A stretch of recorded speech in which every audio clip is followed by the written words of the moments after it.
রক্ত ঢেলে দিয়ে এই দেশকে স্বৈরাচার মুক্ত করার জন্য ঝাঁপিয়ে পড়েছিল। আমাদের প্রধান উপদেষ্টার কথায় সুর মিলে আমরাও বলতে চাই, সেই আনাসের মতো যারা জীবনের তোয়াক্কা না করে বুকের রক্ত ঢেলে দিয়ে ঝাঁপিয়ে পড়েছিল রাজপথে, তাদেরকে আমরা স্মরণ করছি। সেই সকল আনাসদের মতো সহযোদ্ধা যারা এখানে নাম না জানা অনেকে শুয়ে আছেন, যাদের পরিচয় তখন যাচাই বাছাই করা হয়নি, এখানে এই কবরস্থানে তাদেরকে রাখা হয়েছে। আমরা এটি মনে করতাম এটি আমাদের জন্য একটা গভীর ক্ষতি সৃষ্টি করেছিল। আমরা সরকারের পক্ষ থেকে আমরা এটি নিয়ে এতদিন ধরে কাজ করেছি। আমাদের সাথে আসছেন আন্তর্জাতিক বিশেষজ্ঞ, office of the high commission of the human rights, ওনারা কিন্তু এসেছেন সুদূর নিউজিল্যান্ড থেকে। এখানে সিআইডির অফিসারদের, এখানে যারা যারা স্টেক হোল্ডার আছে, ফরেন্সিক, ডক্টরস, সিটি কর্পোরেশনের লোকজন, বিভাগীয় কমিশনার, ঢাকা মেট্রোপলিটন পুলিশের সদস্যবৃন্দ, সকলকে তারা কিন্তু নিবিড়ভাবে প্রশিক্ষিত করেছেন। একটি প্রোটোকল অনুযায়ী, আন্তর্জাতিক প্রোটোকল অনুযায়ী যেভাবে এই কাজগুলো করা হয় সেইভাবে উনি কিন্তু আমাদেরকে প্রশিক্ষিত করেছেন। আজকে কিন্তু এই মহৎ কাজটি আমরা করব। আমরা মনে করি এই কাজটি করার পরে আমাদের বুক থেকে একটি দায়ভার, জাতির একটি দায়ভার থেকে আমরা মুক্ত হব। আমরা সর্বশক্তিমান আল্লাহর সাহায্য চাই যে আল্লাহ পাক যেন আমাদেরকে তৌফিক দেন, আমরা যেন সেই সকল নাম জানা শহীদদের পরিচয়টা শনাক্ত করতে পারি। আপনারা দেখেছেন তাদের আত্মীয় স্বজন, পিতা মাতা, ভাই বোনেরা এখানে আসছেন, তারা কিন্তু এতদিন ধরে ঘুরেছেন তাদের সেই সকল স্বজনদেরকে চিহ্নিত করার জন্য। আমরা অবশ্যই দৃঢ়ভাবে বিশ্বাস করি আজকে থেকে যে কাজটি শুরু হবে, আমরা জানি না কতদিন লাগবে, আমরা অবশ্যই আমাদের সেই সকল আনাসদের উত্তরসূরি যারা এখানে শুয়ে আছেন তাদেরকে আমরা শনাক্ত করতে পারবো, যারা বিপুল রক্ত দিয়ে দেশকে স্বৈরাচার মুক্ত করেছিলেন। আমরা তাদেরকে শনাক্ত করতে পারবো। এবং যে জিনিসটা আমরা আপনাদেরকে বলতে পাই, এর জন্য কিন্তু একটা ইন্টারন্যাশনাল প্রোটোকল আছে, যেটাকে মিনেসোটা প্রোটোকল বলা হয়। সেই প্রোটোকল অনুযায়ী আন্তর্জাতিক প্রত্যেকটা স্টেট লক্ষ্য করে আমরা কিন্তু আমাদের বিশেষজ্ঞ, আন্তর্জাতিকভাবে উনি 40 বছর ধরে এই কাজে, প্রায় 60টির মতো দেশে কিন্তু এই কাজ করেছেন, এই কাজে নেতৃত্ব উনি দিয়েছেন। তো সেই প্রোটোকল অনুযায়ী আমরা এই কাজটিকে সম্পন্ন করব। আমরা আজকে আপনাদেরকে শুধু এটুকু বলতে চাই যে আমরা আপনাদের কাছে স্বনির্ভরভাবে অনুরোধ করছি, এটি অত্যন্ত মহৎ একটি কাজ। এই কাজটির জন্য আপনারা ইতিপূর্বে আমাদেরকে সহযোগিতা করেছেন। আমরা চাইবো যে আপনারা আপনাদের সহযোগিতার হাতকে প্রসারিত করবেন, যেমন ইন্টারন্যাশনাল প্রোটোকল অনুযায়ী এই ধরনের ছবি যেন কোথাও প্রকাশিত না হয়।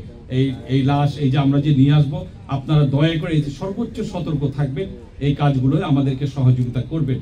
আমরা আজ থেকে শুরু করব, আমরা জানি না কতদিন লাগবে, এটা অত্যন্ত শ্রমসাধ্য একটি কাজ এবং এর জন্য কিন্তু আমরা বেশ কয়েকদিন হলো কিন্তু ওনার নেতৃত্বে আমরা আমাদের সকল স্টেক হোল্ডার যারা আছে, ইভেন দেন যিনি বোর্ড খদক আছেন তাকে সহ কিন্তু আমরা সিআইডিতে এদেরকে প্রতিনিয়ত প্রশিক্ষিত করা হয়েছে, যেন আমরা সেই মিনেসোটা প্রোটোকল অনুযায়ী প্রত্যেকটা স্টেপগুলো করতে পারি। আমরা অত্যন্ত আশাবাদী আমরা এই কাজগুলো সুন্দরভাবে আন্তর্জাতিক প্রোটোকল অনুযায়ী, হিউম্যান রাইটসের যে জিনিসগুলো আছে প্রত্যেকটা স্টেপ অনুযায়ী আমরা করতে পারবো। আমরা আপনাদের কাছে সহযোগিতা চাচ্ছি, আমরা যেন এই কাজটি সুন্দরভাবে করতে পারি। আর সিআইডির তরফ থেকে আমরা আপনাদেরকে আবারও অভিনন্দন জানাচ্ছি। সেই সকল আত্মীয় স্বজন যারা এখানে আসছেন, সকলের আশাটা পূরণ হবে এই আশাবাদ ব্যক্ত করে আমি আপনাদের সকলের সহযোগিতা চেয়ে আমার বক্তব্য শেষ করছি। আমি আমাদের যে ইন্টারন্যাশনাল এক্সপার্ট যিনি আছেন, লুইস ফান্ডারবার্গ, ওকে কিছু বলার জন্য অনুরোধ করছি। Luis. Assalamu alaikum. Good morning, everyone. First of all, allow me to express my respects to the families of the martyrs who are present here today, and also to those who are not present today. My name is Luis Fondebrider. I am a forensic anthropologist from Argentina. I am here in the context of the MOU signed between the Office of the High Commissioner for Human Rights in the authorities of Bangladesh to support and advise the local authorities in the operation of investigation, exhuming, analyzing the remains of the martyrs buried in this graveyard. The work didn't start today. We have been the last 3 months virtually coordinating with the CID and all authorities this operation, which is complex, which is quite unique, not only for the families of the victims in Bangladesh, but also for the whole Bangladesh society.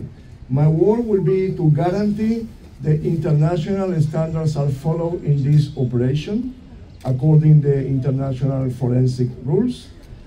As far as I seen until today, the organization has been excellent, the infrastructure has been very good. We have sessions of lecture with the local forensic scientists. So we trust the work will be done according to international rules. The work will take time. This is not magic. To identify a dead body is a complex process, but be sure the local authorities, forensic colleagues, and DIC will be behind every aspect of the operation and to give answers to the families is what they are waiting now, answer for the authorities. So that is my work. We are just starting today. Thank you very much for your presence today and available for any technical questions. Thank you. Chief মহোদয়, আমাদের একটু প্রশ্ন ছিল, সেটি হচ্ছে যে আপনারা এটা প্রক্রিয়াটা কি হবে এটা যদি একটু বিস্তারিত বলেন, এবং সেই সাথে আপনাদের কাছে কোনো আবেদন করেছে কিনা যাদের স্বজনরা পায়নি মরদেহ। এটি অনেক ধারাবাহিক প্রক্রিয়ার মাধ্যমে মন্ত্রণালয়ের সিরিজ অফ মিটিং হয়েছে। এটি তারা আবেদন করেছে বিজ্ঞ আদালতের নির্দেশ আদেশ সবকিছু নিয়েই কিন্তু আমাদের কাজগুলো হচ্ছে। আর প্রসিডিওর যেটা বললো লুইস, যে আমরা কবর থেকে লাশগুলোকে যথাযথ প্রক্রিয়া অনুসরণ করে যে প্রোটোকল আছে ইন্টারন্যাশনাল, সেইভাবে উত্তোলন করব।